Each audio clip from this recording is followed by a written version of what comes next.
नमस्कार, Delhi metro इंसिया bulletin में आपका स्वागत है। ये नजर डालेंगे आज की ताजा ट्रेन खबरों पर। पीएम मोदी ने फूमियो किशिदा से की मुलाकात। पूर्व पीएम शिंजो आबे के राज के अंतिम संस्कार में हुई शामिल द्विपक्षीय बैठक के दौरान पीएम मोदी और जापान के पीएम फूमियो किशिदा के बीच दोनों देशों में रिश्तों को और मजबूत करने पर बातचीत हुई।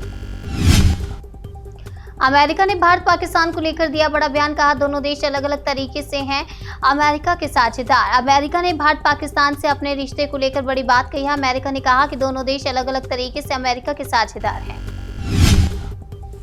रूस और बेलारूस के साथ सम्मान से पेश आए पश्चिम। पुतिन और अलेक्जेंडर ने जताई सहमति। रूस के राष्ट्रपति व्लादिमीर पुतिन पहले भी पश्चिमी देशों के खिलाफ बयान जारी कर चुके हैं। उनका आरोप है कि पश्चिम रूस को नष्ट करना चाहता है। ईरान में हिजाब के खिलाफ हिम्मत दिखाने की सजा। महसा अमीनी के बाद हदीस नजफी पुलिस ने मारी 6 गोलियां। आपको बता दें, हदीस नजफी को पुलिस ने 6 गोलियां मारी है। ईरान में हिजाब का विरोध कर रही लड़कियों के ऊपर पुलिस क्रूरता की सारी हदें पार कर रही है। इससे पहले महसा अमीनी और अब हदीस नजफी पुलिस ने 6 गोलियां मारकर मौत के घाट उतार दिया। तूफान नोरू को लेकर चीन में भी दहशत अलर्ट जारी है। हेनान प्रांत में मचा सकती है तबाही। टाइफून नोरू फिलीपींस में तबाही मचाने के बाद सोमवार को सुबह दक्षिण चीन सागर के मध्य और पूर्वी हिस्सों में आया। चीन के हेनान प्रांत में अलर्ट जारी किया गया है। बांग्लादेश में कट्टरपंथियों के निशाने पर क्रिकेटर लिटन दास। दुर्गा पूजा की बधाई देने पर धर्म परिवर्तन कराने को कहा। हिंदू धर्म से संबंध रखने वाले क्रिकेटर लिटन दास के पीछे कुछ कट्टरपंथी पड़ गए हैं। ये लोग खुलेआम लिटन दास को धमका रहे हैं। हॉलीवुड की इस फिल्म की शैली पर स्टेरॉयड से टकराया नासा का एयरक्राफ्ट। फिलहाल महाविनाश का खतरा टला। नासा ने अपने जिस मिशन डार्ट को अंजाम देकर पृथ्वी की तरफ बढ़ रहे एक स्टेरॉयड की दिशा में मोड़ने का प्रयास किया, उसकी कल्पना हॉलीवुड ने वर्षों पहले कर ली थी। नासा ने रचा इतिहास। धरती को बचाने का मिशन सफल। स्टेरॉयड से टकराया डार्ट स्पेसक्राफ्ट। पृथ्वी को एस्टेरॉयड से बचाने का स्पेस एजेंसी ने सफलतापूर्ण टेस्ट किया है। इसके तहत अपने डार्ट मिशन को अंजाम दिया और स्टेरॉयड की दिशा और रफ्तार बदलने वाला नासा का एक्सपेरिमेंट कामयाब रहा।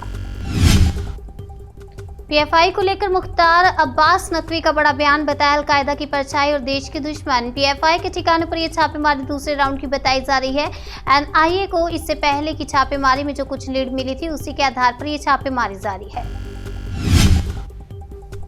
जब गहलोत बोले, हमने तो पायलट को इतना सम्मान दिया, पार्टी नेताओं को उनके सामने खड़ा होना सिखाया, तारीफ में कही बातें। अशोक गहलोत और सचिन पायलट के बीच राजनीतिक टकराव कोई नई बात नहीं है। हालांकि एक वक्त ऐसा भी था जब गहलोत ने खुले तौर पर मीडिया में पायलट की तारीफ भी की थी।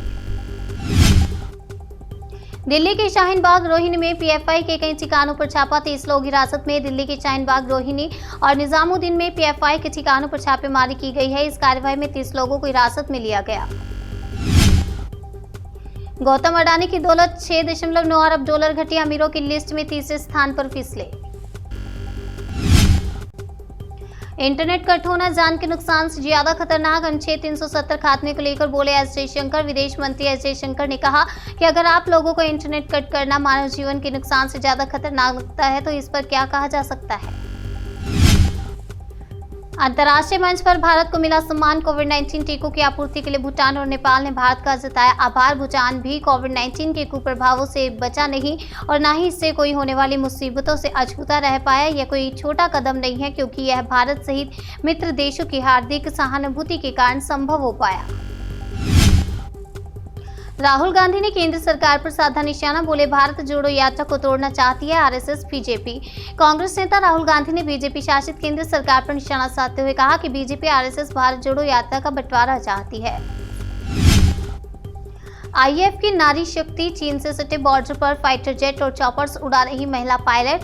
3 सीमा के करीब तेजपुर फॉरवर्ड एयरबेस में SU-30 लड़ाकू विमान तैनात है। इन नए हथियारों और इलेक्ट्रॉनिक वार प्रणालियों को शामिल करने के साथ इसे और घातक बना दिया गया। मैदान से पहाड़ तक आसमानी आफत। पिथौरागढ़ में पानी की लहरों में फंसे लोग। यूपी एमपी के कई इलाकों में जल जमाव से मुसीबत। उत्तराखंड के पिथौरागढ़ में भारी बारिश की वजह से लोगों की मुसीबतें बढ़ गई हैं। एमपी के सागर में बारिश के बाद जल जमाव से लोग बेहाल दिखे। बीजेपी नेता लुइस मरांडी ने कांग्रेस की भारत जोड़ो यात्रा पर कसा तंज, कहा दिखावे से नहीं चलेगा काम। बीजेपी नेता लुइस मरांडी ने कहा कि कांग्रेस ने वोट बैंक के लिए देश को तोड़ने का कार्य किया है। लोग अब जाग चुके हैं, लोग जानते हैं कि कौन देश को तोड़ रहा है और कौन देश को जोड़ रहा है। दिल्ली मेट्रो इंडिया बुलेटिन में आज के लिए फिलहाल इतना ही। तब तक के लिए बने रहिए हमारे साथ और देखते रहिए नेशनल इंडिया न्यूज।